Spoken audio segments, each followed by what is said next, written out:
Hello, this is Sengupta here. ये है यूपीआरमेल जेई क्वेश्चन पेपर एनालिसिस 2019 और आप देख रहे हैं भाग 6।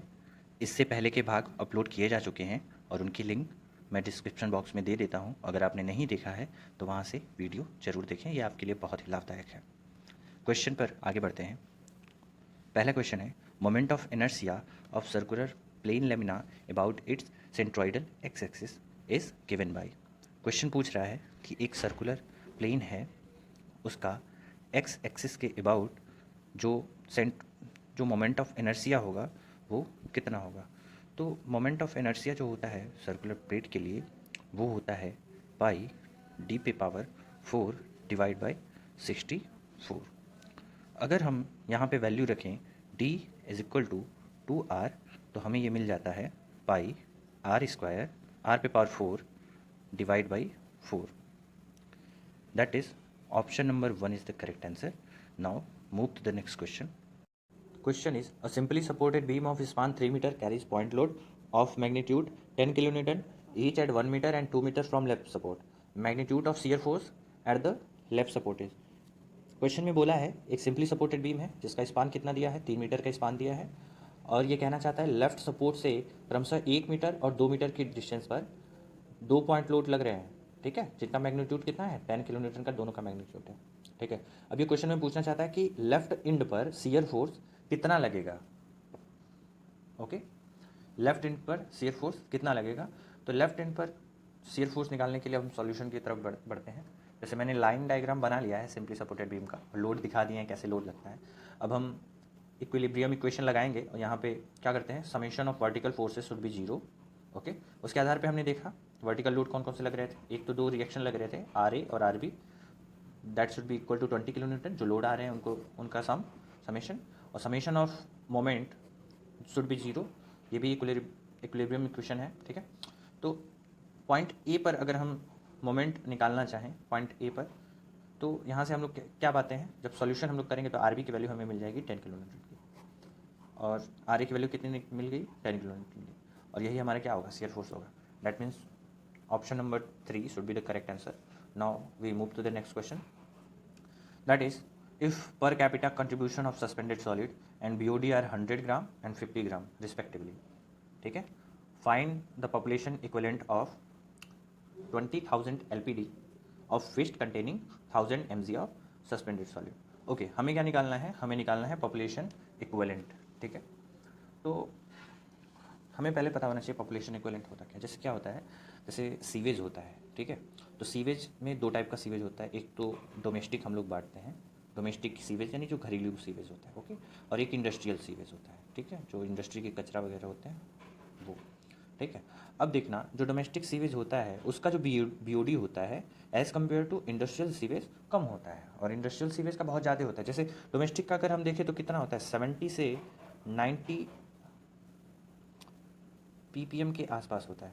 ठीक है, लेकिन इंडस्ट्रियल का इससे काफ़ी ज़्यादा होता है।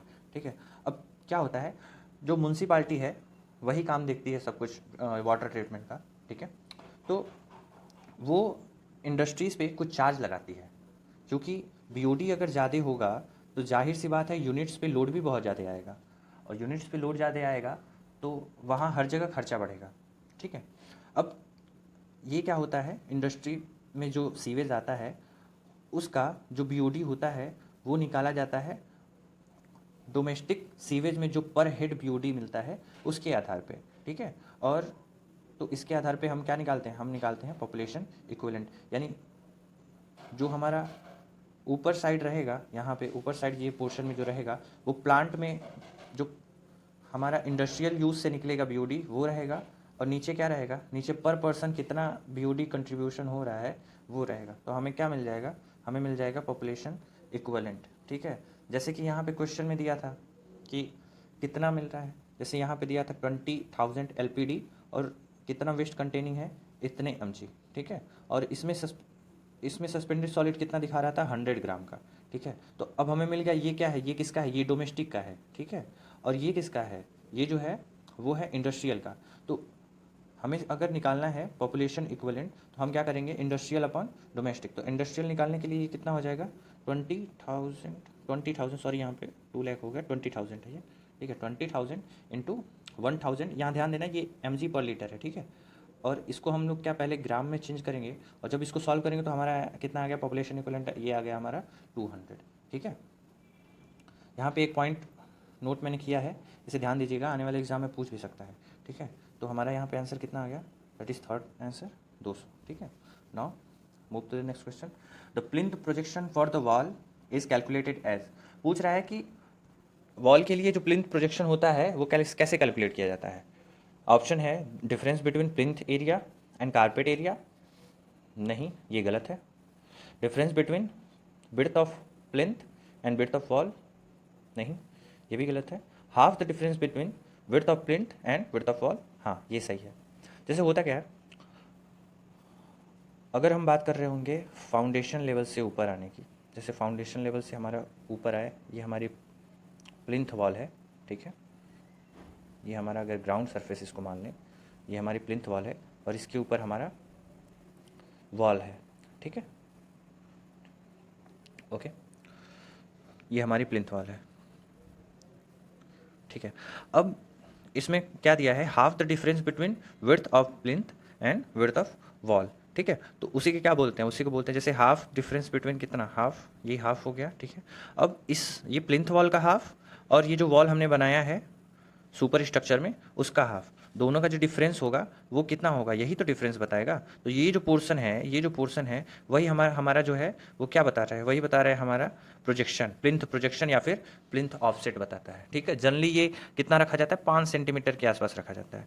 और यहाँ पे जो ग्राउंड लेवल से जो प्लिंथ जो जाती है, ये वाली डिस्टेंस होती है वो कितनी रखी जाती है, मैक्सिमम केसेस में ये 45 सेंटीमीटर होती है। जैसे अभी भी मेरे यहाँ जो साइट चल रही है वहाँ पे जो कंस्ट्रक्शन हो रहा है तो वहाँ पे इतने ही सेंटीमीटर का प्लिंथ वॉल रखा गया है, ठीक है। Now move to the next question. The plinth projection for the wall is calculated as, ये पूछ रहा है, अगेन वही क्वेश्चन है। As per question is as per IS 456/2000 the effective length of cantilever beam shall be taken as, ये पूछ रहा है कैंटिलीवर बीम के लिए जो इफेक्टिव लेंथ होता है वो कितना होता है। तो मैं बता दूं, जो इफेक्टिव लेंथ होता है कैंटिलीवर बीम के लिए वो होता है L effective is equal to, जो मेरा L होता है, जो यानी कि जैसे अगर ये मेरा बीम है, समझो ऐसे समझो, अगर ये मेरी वॉल है, वॉल से ये मेरी क्या निकली है, कैंटिलीवर बीम निकली है। अगर इसका डेप्थ मेरा D है, ठीक है, D है, और जो क्लियर स्पान है वो L है, ठीक है। तो जो L इफेक्टिव होगा वो कितना होगा, वो होगा L प्लस D/2, ओके। यानी क्लियर स्पान प्लस जो हमारी डेप्थ है उसका डिवाइड बाई 2। अब जैसे विभाग ने क्या किया था, विभाग ने यहाँ पे गलत आंसर चूज़ कर लिया था, ठीक है, लेकिन ये आंसर सरासर गलत है, ये नहीं होना चाहिए। हम लोगों ने ऑब्जेक्शन भी किया था बट इसके साथ कुछ हुआ नहीं, हालांकि ये विभाग की गलती है। यहाँ पे ऑप्शन ये नहीं करेक्ट होगा, यहाँ पे ऑप्शन करेक्ट होगा हमारा तीसरा वाला। जैसे अगर IS कोड में हम देखेंगे तो भी वहाँ पे यही मिलेगा, the effective length of a cantilever shall be taken as the length of face of the support plus half the effective length, okay. तो ये केस हमारा सही है। Now move to the next one. Deduction for plastering for opening having area greater than 0.5 metre square and less than 3 metre square, ये पूछ रहा है कि प्लास्टरिंग में अगर ओपनिंग हमारी 0.5 मीटर स्क्वायर से ज़्यादा हो और 3 मीटर स्क्वायर से कम हो तो हम डिडक्शन कैसे करते हैं, ठीक है। एक्चुअली ये क्वेश्चन मैं आपको पिछले वाली वीडियो में पढ़ा चुका हूँ और मैंने बहुत डिटेल में पढ़ाया है, ठीक है, तो वहाँ से आप इसे देख लीजिएगा। हालांकि इसका आंसर मैं बता देता हूँ, तीसरा वाला आंसर सही है, ठीक है। Now move to the next question. Which of the following is a field test to determine hydraulic conductivity of soil, पूछ रहा है कि निम्नलिखित में से हाइड्रोलिक कंडक्टिविटी सॉइल की याद करने के लिए कौन सा फील्ड टेस्ट सबसे बेटर है। तो देखो हाइड्रोलिक कंडक्टिविटी क्या है, ये एक तरीके से पूछना चाहता है परमेबिलिटी सॉइल की, ठीक है। तो अब आप इसमें से देखिए परमेबिलिटी सॉइल की फील्ड टेस्ट कौन सी है। तो कांस्टेंट हेड परमेबिलिटी टेस्ट जो है वो फील्ड टेस्ट नहीं है, ये तो आप लेबोरेटरी में करते हो। कंसोलिडेशन टेस्ट ये नहीं। पंपिंग आउट टेस्ट, हाँ ये सही है, पंपिंग आउट टेस्ट ये जो है वो हाइड्रोलिक कंडक्टिविटी ऑफ सॉइल को बताता है, और वो भी फील्ड टेस्ट में, फील्ड में, इन सिटू कंडीशन में, ठीक है। Now next question. Which of the following method is not use to determine the water content of soil. ये पूछना चाहता है वो कौन सा निम्नलिखित में से मेथड है जो पानी का वाटर कंटेंट निकालने में मददगार नहीं होता है। तो कौन सा है? Alcohol method, obviously alcohol method से हम लोग निकालते हैं। ये एक इनडायरेक्ट मेथड है, एक क्विक मेथड है और इसे हम लोग जनरली साइट पे करते हैं। ओवन ड्राइड मेथड, हाँ ये बहुत ही स्टैंडर्ड मेथड है, इससे स्टैंडर्ड मेथड कोई नहीं है और इसमें थोड़ा टाइम टेकन मेथड है, 24 घंटे का टाइम लगता है, बट ये ऑल टाइप की सॉइल्स के लिए किया जा सकता है, इसलिए ये काफ़ी इंपॉर्टेंट है। ठीक है। सैंड बाथ मेथड, ये भी इन सिटू ही है, इसे जनरली हम लोग साइट पे ही करते हैं। ठीक है। स्टैटिक कोन पेनिट्रेशन मेथड, तो ये वाटर कंटेंट थोड़ी ना बताता है। ठीक है। This is the correct answer. Now move to the next question. Which of the following growth curve follow S shape. निम्नलिखित में से कौन सा growth curve S shape follow करता है? तो मैं बता दूं जो पॉपुलेशन ग्रोथ कर्व होता है वो एस शेप फॉलो करता है। जैसे कि पॉपुलेशन ग्रोथ कर्व अगर मैं बनाना चाहूँ तो वो कुछ इस तरीके का बनता है। ठीक है। एक्चुअली स्टार्टिंग में क्या होता है, पॉपुलेशन किसी भी जगह पे अगर नई बस्ती बस्ती है तो वहाँ पे पॉपुलेशन पहले इंक्रीज़ करता है। ठीक है। और फिर बाद में जो इंक्रीजिंग वाला रेट होता है थोड़ा डिक्रीज होता है, फिर उसके बाद ये ग्रोथ करता है। ठीक है। तो ये आपको पता होना चाहिए, पॉपुलेशन जो ग्रोथ होती है वो एस शेप दिखाती है। ठीक है। Now move to the next question. Aerobic bacteria combining which oxygen is called. ये पूछ रहा है कि जो एरोबिक बैक्टीरिया होता है जो कि ऑक्सीजन के साथ कंबाइन होता है उसे क्या कहते हैं? तो उस प्रोसेस को क्या कहते हैं? तो उस प्रोसेस को कहते हैं oxidation. That is second option is correct one. Now move to the next question. The approximate number of blade for Pelton turbine given by टाइडन। ये पूछ रहा है कि पेल्टन टरबाइन के लिए जो approximate number of blades use की जाती हैं उनकी वैल्यू बताइए। तो अगर मैं उसकी व्हील बनाना चाहूँ तो कुछ व्हील इस तरीके का बनता है। ये मान लीजिए शाफ्ट है आपका। बकेट, मान लीजिए कुछ इस तरीके का बकेट है। ठीक है। ओके। अब मान लीजिए यहाँ पे नोजल लगी है, ये पेन स्टॉक, नोजल से पानी हमारा स्ट्राइक कर रहा है और पानी को जो स्ट्राइक जो हमारा पानी कर रहा है उसकी जो नोजल है इसका डायमीटर है हमारा स्मॉल डी, और जो बकेट है उसका जो मेन डायमीटर है, जो पिच डायमीटर है वो है कितना? वो है हमारा capital D, that is capital D. तो क्या होता है, ये होता है जो हमारा नंबर ऑफ ब्लेड निकालते हैं हम लोग Z, that should be equal to 15 plus capital D upon 2 small D. ठीक है। That means option number 2 is the correct one, जहाँ पे जो कैपिटल डी है वो हमारा पिच डायमीटर को दिखा रहा है और जो हमारा स्मॉल डी है वो हमारा डायमीटर दिखा रहा है किसका? नोजल का, जहाँ से हमारा पानी निकल रहा है। ओके। जो पानी स्ट्राइक कर रहा है। Now move to the next question. In which of the following test the failure plane is predetermined. पूछ रहा है निम्नलिखित में से कौन सा टेस्ट है जिसमें फेल्यूर प्लेन जो होता है पहले से डिफाइन होता है? तो वो कौन सा टेस्ट है? वो होता है हमारा डायरेक्ट शियर टेस्ट। ठीक है। अनकन्फाइंड कंप्रेशन टेस्ट में हमें नहीं पता होता है कहाँ से फेल होना है, वेन शियर टेस्ट में भी नहीं पता होता है और ट्राइक्सियल में भी नहीं पता होता है। ठीक है। लेकिन डायरेक्ट शियर टेस्ट में हमें पहले से प्लेन पता होता है कि कहाँ से हमारा प्लेन फेल करने वाला है, लेकिन ज़रूरी नहीं है कि जहाँ से प्लेन हमारा फेल करेगा वही सबसे वीक पोर्शन है, वही सबसे वीक प्लेन है, ये कोई आवश्यक नहीं है। जैसा कि हम देखें तो ऐसा कुछ अरेंजमेंट होता है, सिस्टम का एक बॉक्स होता है, उसमें ऐसे स्पेसिमेन रख दिया जाता है, यहाँ पे पोरस प्लेट रखी जाती है ऊपर नीचे। लोडिंग कंडीशन कुछ इस तरीके की होती है। ठीक है। ये जो प्लेट होता है वो दो भागों में स्प्लिट रहता है, एक भाग ये और एक पोर्शन ये। ठीक है। ये पोर्शन और एक ये पोर्शन। ठीक है। और बीच में ये जो प्लेन होता है, यही प्लेन की मैं बात कर रहा था, ये प्री डिफाइंड होता है। ठीक है। ओके। पहले यहाँ से नॉर्मल लोड लगाते हैं, फिर उसके बाद यहाँ से शियर लगाया जाता है। ठीक है। उसके बाद रीडिंग ली जाती है। ओके। तो हमें हमारा आंसर मिल चुका है, that is direct shear test. Now move to the next question. In water curing method curing of retaining wall और concrete column is carried out. ये पूछ रहा है कि वो कौन सा ऐसा वाटर क्यूरिंग का मेथड है जिसे रिटेनिंग वॉल और या फिर कंक्रीट कॉलम के लिए यूज़ किया जाता है। स्टीम क्यूरिंग नहीं, पाउंडिंग नहीं, ये तो फ्लोरिंग के लिए या फिर आप सड़क बना रहे हो उसके लिए सही है, या फिर अगर आप छत है बना रहे हो उसके लिए सही है पाउंडिंग। स्प्रेइंग और फॉगिंग, हाँ ये सही है, क्योंकि जनरली हम देखते हैं जो वर्टिकल चीज़ें होती हैं उन पे हम स्प्रे या फिर फॉगिंग ही करते हैं। ठीक है। इमर्जन जो छोटे मेंबर बनते हैं, जैसे कि आपने देखा होता है पैराफिट वगैरह बनते हैं, जैसे पैराफिट आजकल हमें रेडीमेड भी मिलते हैं जो सीमेंट के बने होते हैं। तो ये कैसे इनका क्यूरिंग कैसे किया जाता है? इनका क्यूरिंग किया जाता है इमरजेंसी, जैसे एक बहुत बड़ी टैंक टाइप की होती है, उसमें उसे डुबा दिया जाता है, ठीक है, मेंबर को डुबा दिया जाता है, पैरापेट को, ठीक है। और जो हमारा इस क्वेश्चन का आंसर आएगा वो होगा third. Now move to the next question.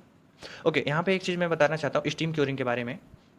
IS code में एक प्रोविज़न है कि स्टीम क्यूरिंग किस सीमेंट के साथ नहीं करनी चाहिए, या फिर किसके साथ करते समय बहुत ज़्यादा प्रिकॉशंस देखनी पड़ती है। तो ये होता है एलुमिना, हाई एलुमिना सीमेंट के साथ स्टीम क्यूरिंग करते समय बहुत ज़्यादा प्रिकॉशंस देखनी पड़ती है।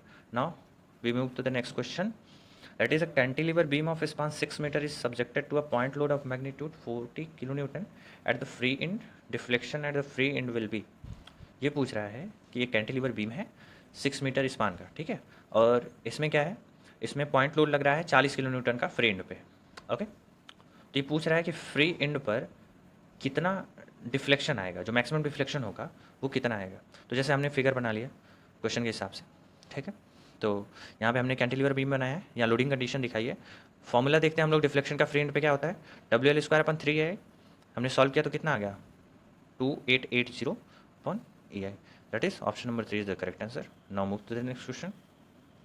As per IS 456, the relationship between flexural strength and compressive strength of concrete is given by।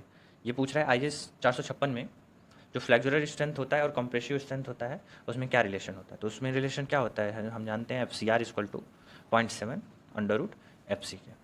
Okay, अब ये जो क्वेश्चन है ये काफ़ी बार पूछा है, हर एक एग्जाम में पूछ देता है। यूपी ट्रिपल SC जेई में पूछा जा चुका है, SSC जेई में पूछा जा चुका है, इवन पिछले ईयर की अगर हम देखें RRB सेट में भी देखें तो भी ये क्वेश्चन मिल जाएगा। ये बहुत इंपॉर्टेंट है, तो आप इसे ध्यान दें। Now we move to the next question. That is, an intermediate beam can be analyse by using. एक इंटरमीडिएट बीम कैसे यूज़ की जा सकती है, equation of equilibrium only, equation of motion only, equation of equilibrium along with compatibility condition। That is the correct answer। Okay, now move to the next question। solid particle larger than colloidal particle are called। जो solid particle colloidal particle से large होते हैं उनको क्या बोलते हैं, तो उन्हें क्या बोलते हैं, उन्हें कहते हैं हम डस्ट, ठीक है, उन्हें कहते हैं dust. Now move to the next question. As per IS 456, in design of footing, the bearing pressure on loading area shall not exceed the permissible bearing stress in direct compression multiplied by a value equal to। तो ये एक IS codal provision है, तो यहाँ पे हम देख लेते हैं, जैसे कि यहाँ पे दिया है सेम चीज़ वही हमें मिल जा रही है। The bearing pressure on the loaded area shall not exceed the permissible bearing stress in direct compression multiplied by the value equal to √A1/E2 but not greater than 2। That is here we get. Okay, now move to the next question. As per IS 456, in design of flexural member for curtailment, reinforcement shall extend beyond the point at which no longer requirement to resist flexure for a distance equal to whichever is greater expect at simple support or end of cantilever। Okay, तो जैसा कि ये कोडल provision में ये दिया गया है, अगर आप ढूंढेंगे तो मिल जाएगा। ये ऑप्शन नंबर 3 इसका करेक्ट है, ठीक है। Now move to the next question. When tested for 6-7 days per IS 4031, the heat of hydration of low heat Portland cement shall not be more than। ये पूछ रहा है कि लो हीट पोर्टलैंड सीमेंट के लिए जो हमारा हीट ऑफ हाइड्रेशन होता है वो किससे ज़्यादा नहीं होता है। तो ये वैल्यू कितनी है, 65 calorie per gram. Okay, now move to the next one. Calculate the quantity of bleaching powder required per day for disinfecting 2 million litre per day, chlorine as 1 ppm and bleaching powder containing 40% available chlorine. Okay, तो जैसा कि question में दिया है, अगर आप इसे solve करोगे तो आंसर मिलेगा आपको 5 kg, ठीक है। और यहाँ पे कोई 5 kg आंसर दिया नहीं था, इसलिए आयोग ने सबके लिए बेनिफिशियल कर दिया। So we move to the next question. The design capacity of a weld is reduce when the length of welded joint is greater than this time of weld thickness. तो डिज़ाइन कैपेसिटी किसी weld की reduce हो जाती है जब जो welded joint का length होता है वो ज़्यादा होता है, कितने गुना, वो होता है 150 गुना किसके, वेल्ड थिकनेस के। Okay, now move to the next question. As per IS 456, for simply supported two way slab of shorter span with mild steel reinforcement, the span of overall depth ratio generally assumed to satisfy vertical deflection limit to loading class up to 3 kN/m। Okay, तो ये किसके लिए पूछ रहा है, ये simply supported two way slab के लिए पूछ रहा है, ठीक है। तो अब यहाँ पे हम देख लेते हैं कि कितना डेप्थ रेशियो होना चाहिए two way simply supported two way slab के लिए, ठीक है।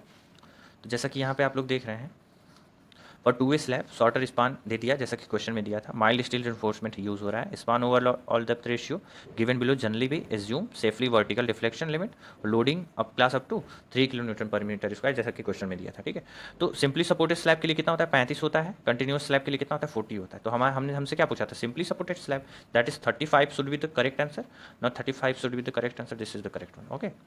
तो ये वाला पूरा पोर्शन ये पूरा तैयार कर लीजिएगा, क्योंकि आने वाले एग्जाम में ये पूछे भी जा सकते हैं, और एसएससी जेई तो इनसे हर साल क्वेश्चन उठाता है, हर एक साल क्वेश्चन उठाता है। बेसिकली ये मल्टीप्लाइंग फैक्टर पूछ लेता है, ठीक है। किसी क्वेश्चन में ऐसा दे देगा, जैसे कि यहाँ पे क्वेश्चन में यहाँ पे माइल्ड स्टील रिइंफोर्समेंट दिया है, तो किसी क्वेश्चन में पूछ देगा एफ 415 के लिए ये वाली वैल्यू बताओ, तो क्या करेंगे आप, इसमें मल्टीप्लाई कर देंगे 0.8 का, तो कितना आ जाएगा, तो जो आंसर आएगा वही आएगा हमारा डेप्थ रेशियो, ठीक है, ओके।